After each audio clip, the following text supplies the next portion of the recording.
খবৰ দিয়াৰ চেষ্টা কৰিছো এবাৰ কংগ্ৰেছ ত্যাগ কৰি ভাৰতীয় জনতা পাৰ্টিত যোগদান কৰিছে শ শ সংখ্যালঘু আৰু শ শ সংখ্যালঘুৱে ভাৰতীয় জনতা পাৰ্টিত যোগদান কৰিয়েই কেইবাটাও বৃহৎ প্ৰতিশ্ৰুতি প্ৰদান কৰিছে আৰু লোকসভা নিৰ্বাচনত এবাৰ ভাৰতীয় জনতা পাৰ্টিৰ যে চৰকাৰ গঠন হ'ব তাকেই যেন সোঁৱৰাই দিছে অসমত শ শ সংখ্যালঘুৱে এই মুহূৰ্তত গুৰুত্বপূৰ্ণ খবৰটো জনোৱাৰ চেষ্টা কৰিম আটাইতকৈ গুৰুত্বপূৰ্ণ খবৰ অসমৰ ঠায়ে ঠায়ে বিজেপিৰ এবাৰ ৰণদংকা একেদিনাই ভাৰতীয় জনতা পাৰ্টিত যোগদান কৰিলে শ শ সংখ্যালঘুৱে গুৰুত্বপূৰ্ণ খবৰটো এই মুহূৰ্তত জনাৰ চেষ্টা কৰিছো কংগ্ৰেছ ত্যাগ কৰি বিজেপিত যোগ দিলে বহু কংগ্ৰেছ নেতাই শোণিতপুৰৰ নদুৱাৰ সমষ্টিৰ ইটাখোলাত শতাধিক কংগ্ৰেছীৰ যোগদান বিজেপিত যোগদান কৰি কংগ্ৰেছৰ ভেটি কপোৱাৰ লক্ষ্য এইসকল নেতাৰ অসমৰ ঠায়ে ঠায়ে পুনৰবাৰ যেন কংগ্ৰেছৰ বিজেপিৰ ৰণদংকা দেখিবলৈ পোৱা গৈছে কংগ্ৰেছৰ পৰা আহি এবাৰ ভাৰতীয় জনতা পাৰ্টিৰ নীতি আদৰ্শৰ প্ৰতি মোহিত হৈ ভাৰতীয় জনতা পাৰ্টিত যোগদান কৰিছে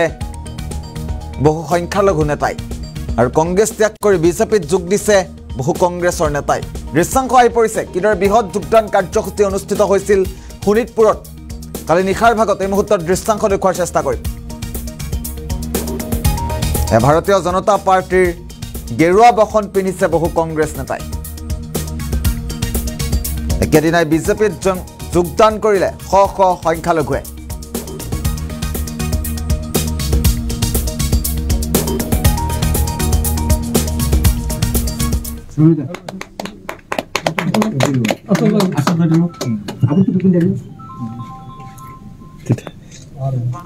भारत माता की भारत माता की भारत माता की टेकत पिन्हाই দে আশব্দা গামছাটো লগাই ৰবা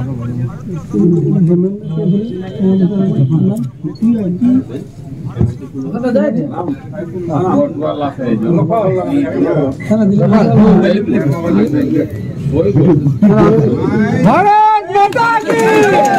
भारत माता की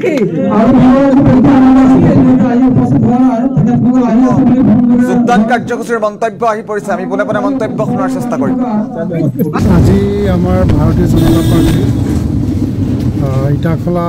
কাৰ্যালয়ত আমাৰ ভাৰতীয় জনতা পাৰ্টিৰ নীতি আদৰ্শৰ প্ৰতি আকৰ্ষিত হৈ আৰু লগতে নদুৱাৰ সমষ্টিৰ সন্মানীয় বিধায়ক চতিয়া ৰত্ন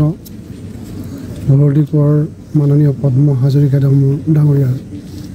ৰাজনৈতিক পৰিপক্কতা আৰু তেখেতৰ বলিষ্ঠ নেতৃত্বৰ প্ৰতি আকৰ্ষিত হৈ আমাৰ উত্তৰ নাগশংকৰ গাঁও পঞ্চায়তৰ বহুকেইগৰাকী কংগ্ৰেছ কৰ্মী লগতে ভাৰতীয় জনতা পাৰ্টিত পূৰ্বতে জড়িত নথকা এই অঞ্চলৰ কেইবাগৰাকী দায়িত্বশীল নাগৰিকে আজি যোগদান কৰে ভাৰতীয় জনতা পাৰ্টিত আৰু ভৱিষ্যতে মাননীয় পদ্ম হাজৰিকাদেৱৰ বলিষ্ঠ নেতৃত্বত সমষ্টিৰ তেখেতৰ নেতৃত্বত কাম কৰাৰ কাৰণে তেখেতসকল প্ৰতিশ্ৰুতিবদ্ধ হয় আৰু লগতে তেখেতসকলে কংগ্ৰেছ দল চিৰদিনৰ কাৰণে ত্যাগ কৰিছে আৰু উত্তৰ নাগশংকৰ গাঁও পঞ্চায়তত ভাৰতীয় জনতা পাৰ্টিৰ পৰিয়ালৰ দৰে হৈ ভৱিষ্যতে কাম কাজ কৰাৰ সংকল্প আজি দলীয় সতীৰ্থসকলৰ উপস্থিতিত আমাৰ ইটাখোলা কাৰ্যালয়ত